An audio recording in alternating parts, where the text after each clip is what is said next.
Share ko lang guys, ito pala ang saving box, fingerprint, piggy bank. Kung mahilig ka mag-ipon o nagbabala ka na mag-ipon, ito ang para sa'yo. Kailangan mo lang dito AA na battery, 3 piraso. 4 na beses mo lang pipindutin ng 0, tapos magre-request na siya ng fingerprint.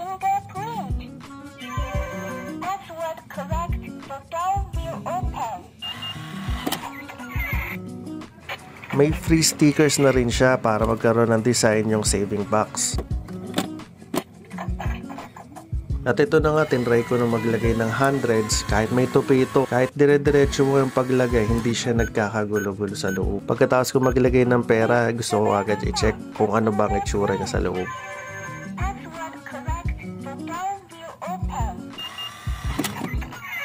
At ayun nga guys, ang ganda ng paglalagay. Pwede rin to sa mga coins. Diyan lang sa taas din ilalagay sa butas.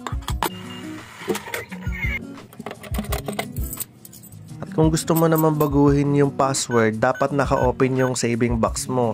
Tapos, i-press mo na ng 4 na beses yung 0, yun yung initial password. Saka mo naman ilalagay yung napili mo o yung gusto mong bagong password. Tapos, orderin mo na at i-checkout mo na.